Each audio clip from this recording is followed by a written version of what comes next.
Dear students, थोड़ा अंग्रेजी में बात करेंगे। आप लोगों को हमने जो है नाभिकीय संरचना, परमाणु संरचना, स्पेक्ट्रम की उत्पत्ति, ये सारे लेसन पढ़ा दिए हैं। आज हम लोग बहुत ही वीआईपी और फुल इंटरेस्टिंग लेसन पढ़ेंगे, नाभ की ऊर्जा। आपको बताना चाहेंगे, इसके पहले एक लेसन है रेडियो एक्टिविता, उसको हमने नहीं पढ़ाया। क्यों नहीं पढ़ाया? क्योंकि कोरोना ने उसको खा लिया है।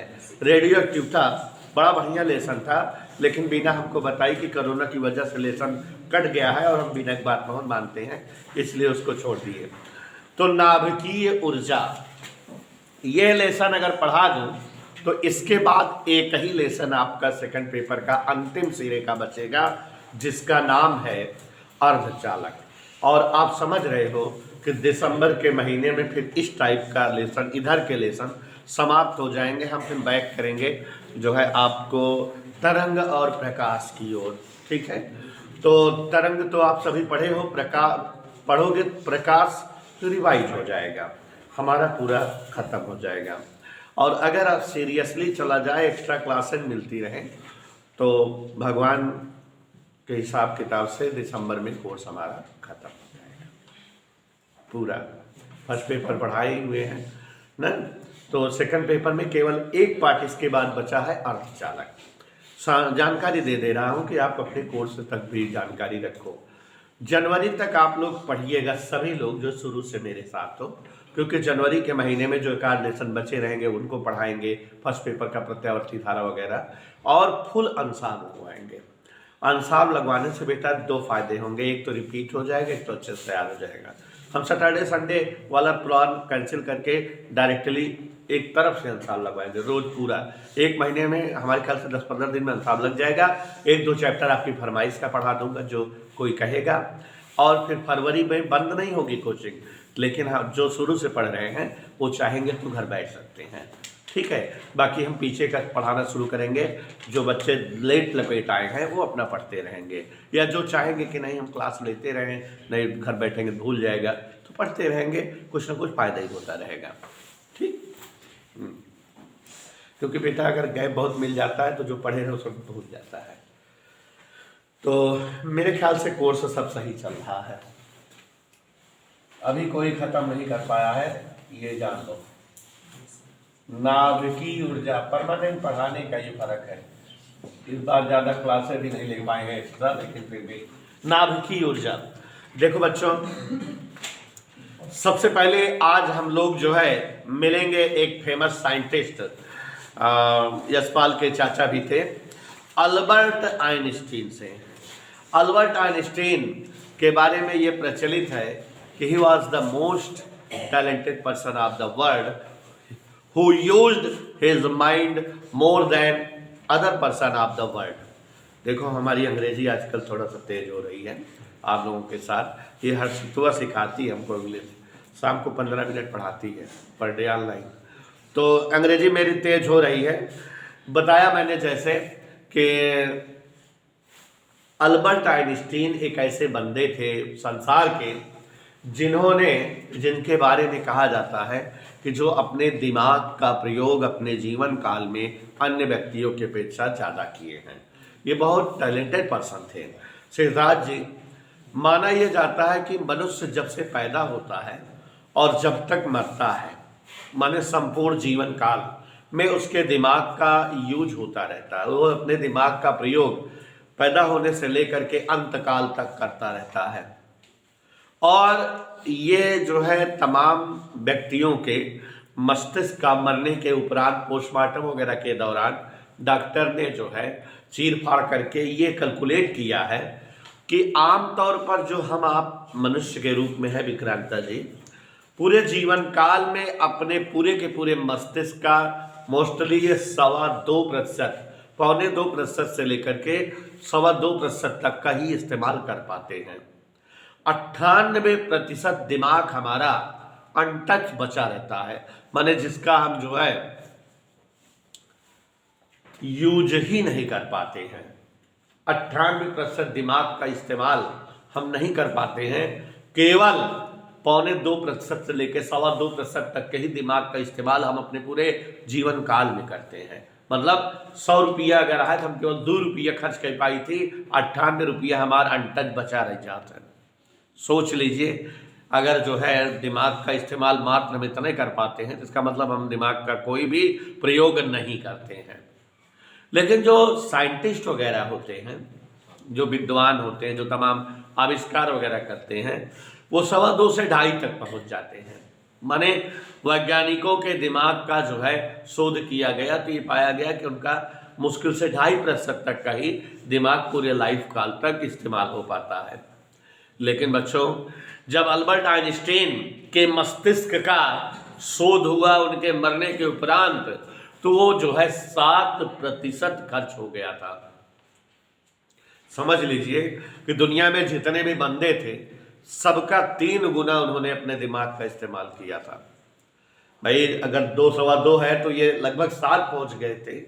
तो मतलब अपने जीवन काल में अल्बर्ट आइंस्टीन हमेशा बेटा कुछ न कुछ खोजते रहते थे। वो कभी 1 मिनट भी बैठते नहीं थे, हमेशा कुछ न कुछ पता करते रहते थे। ये क्या है, ये कैसे हुआ, ऐसे कैसे हो जाएगा, हमेशा अपने दिमाग का इस्तेमाल करते रहते थे।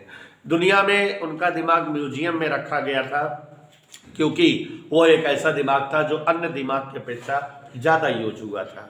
सोचो, अल्बर्ट आइंस्टीन इतने दिमागी पर्सन थे, इतना ज़्यादा टैलेंटेड थे, इतने आविष्कारक थे और इतना ज़्यादा दिमाग का उन्होंने प्रयोग किया था, लेकिन कितना 7%। और अगर कहीं कोई ऐसा बंदा हो जाए जो दिमाग का उपयोग 80-90% कर ले तो निश्चित तौर पे ही बिकम सुपर पावर, वो भगवान हो सकता है ना, कि उस तो जो चाहे वो हो जाएगा, जैसे चाहे वैसे कर लेगा। तो अब समझ लीजिए कि दिमाग हमारे शरीर में एक ऐसी प्राकृतिक देन है जिसका हम आप प्रयोग नहीं कर सकते। बच्चों, पूरी तरह से बच्चों आपको जो है सोचना चाहिए कि भगवान या जो सुपर नेचुरल पावर है हमारे शरीर का निर्माण जो करता है, कितना टैलेंटेड पर्सन है। शरीर के एक एक अंग का अपना एक विकराल महत्व है। सबसे बड़ी चीज हार्ट, हृदय। सोचो, हार्ट जो है पंपिंग का काम करता है, इधर उधर ब्लड का जो है सर्कुलेशन और ब्लड को पहुंचाता है, लाता है, भेजता है। आप पंपिंग मशीन जो बनती है, समरसेबल वगैरह, कितनी बड़ी जगह में कितनी पाइप साइप लगा करके बनती है जो पंपिंग मशीन है, और 25-30 हज़ार की बनती है। अब सोचो, कोई एक ऐसी पंपिंग मशीन है जो आकार में बहुत छोटी है, बहुत बड़ी नहीं है। आपका हृदय पंपिंग मशीन है, जैसे जो है पानी सप्लायर करता है वैसे ये है, ब्लड सप्लाई करता है। पंपिंग मशीन है, इसकी एक खासियत कितनी छोटी है। दूसरी खासियत कि बहुत तेज स्पीड से 500 मीटर पर सेकंड के ज्यादा स्पीड से रक्त की सप्लाई करती है। माने इतना तेज ये जो है रक्त का प्रवाह करती है।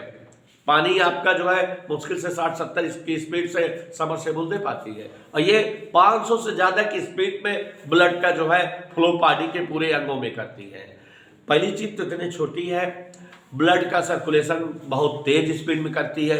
दूसरा, आप सोचो कि जब से आप पैदा होते हो और जब तक आप जीते हो, कंटिन्यूअस 24 घंटा बिना रुके वर्क करता है।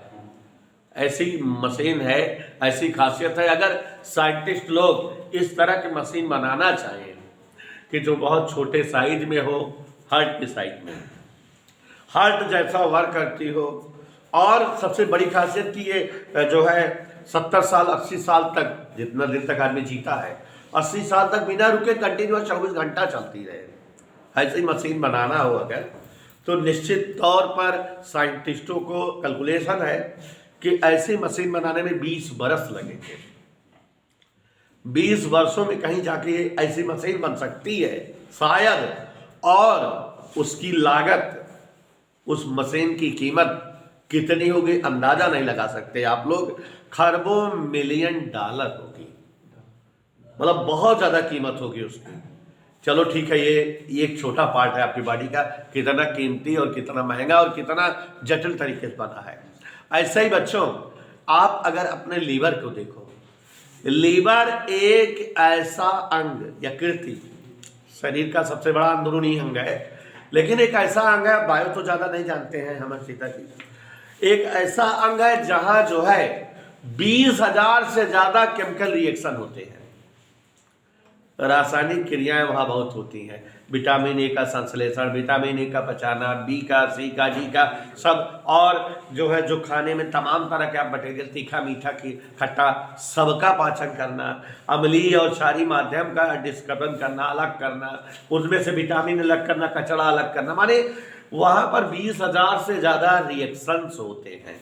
माने our liver is a chemical plant factory, कोई एक जो है रासायनिक फैक्ट्री है जहां इतनी ज्यादा रिएक्शंस होते हैं और बहुत तीव्र गति से होते हैं। साइंटिस्टों ने कैलकुलेट किया है कि लीवर में जितने रिएक्शंस होते हैं और जितनी स्पीड से होते हैं, अगर ऐसा कोई फैक्ट्री बनानी हो कि जो इतनी स्पीड से रिएक्शन करे और इतने ज्यादा रिएक्शन करे, तो उसके लिए बेटा 3 स्टेट के बराबर जगह की रिक्वायर्ड होगी। मतलब कम से कम जो है 20 लाख वर्ग मीटर जगह की जरूरत होगी इतने बड़े प्लांट को स्थापित करने में, कि जिसमें लीवर के बराबर रिएक्शन हो सके। जितना रिएक्शन लीवर में होते हैं उतना रिएक्शन करने वाली कोई फैक्ट्री अगर प्लांट की जाए तो वो 3-4 राज्य के बराबर जगह लेगी, माने बहुत बड़ी बनेगी। इतनी बड़ी बना ही नहीं सकते कि जो है साइंटिस्ट लोग। सोचो कितनी बड़ी सामर्थ्य का किसने दिमाग लगाया, कितना पावरफुल बंदा था जिसने बना दिया है लीवर जैसे। इन सब अंगों के बारे में तो बनाने को साइंटिस्ट सोच सकते हैं, कैलकुलेट कर सकते हैं, बना नहीं सकते हैं, लेकिन कैलकुलेशन कर सकते हैं कि ऐसे बन सकता है, ऐसा कैलकुलेशन हो सकता है, इतने दिन होगा। सोचो लीवर छोटे से है, ज़्यादा 1.5 किलो का पार्ट है, या लेकिन अगर बनाना चाहें तो 3 राज्य कह रहे हैं, जिला नहीं कह रहे हैं, 3 राज्य के बराबर स्थान चाहिए इतनी बड़ी फैक्ट्री डालने का जिसमें इतना रिएक्शन हो सके, और वो भी कंटिन्यूअस 24 घंटे होते रहे, ये इम्पॉसिबल है। और इतने बड़े प्लांट को एनर्जी कहाँ से मिलेगी, कहाँ से होगी? आप तो थोड़ा सा खा लेते हो एनर्जी मिल जाती है, कहाँ आप डीजल पेट्रोल खाते हो, भोजन ही तो करते हो, थोड़ा सा एनर्जी देते हो, सबको काम भर की एनर्जी मिल जाती है। क्या सिस्टम है इन सब का। तो बीना मिश्रा जी कैलकुलेशन है कि ये कैसे बनेंगे, क्या क्या होता है, लेकिन महाभौकाली पार्ट जो आपका ब्रेन है, साइंटिस्ट उसके कैलकुलेशन नहीं कर सकते कि उसको भी बनाया जा सकता है, क्योंकि उसका इतना कार्य है, उसके कार्य के बारे में भी साइंटिस्टों को पता ही नहीं है। मतलब कि मुश्किल से जो है उसके 10% कार्य को साइंटिस्ट जान सके हैं कि ये इतना कार्य करता है।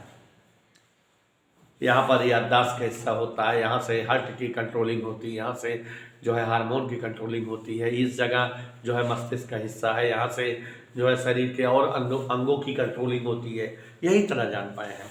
अथाह है ब्रेन के बारे में जानकारी ही पूरी नहीं हो पाई है, कैसे है, क्या है, किस तरह से है, उसको बनाने की कल्पना असंभव है, बना ही नहीं जा सकता। कहने का तात्पर्य हमारा शरीर बहुत ही इंपॉर्टेंट है, ठीक है, बहुत इंपॉर्टेंट पार्ट है।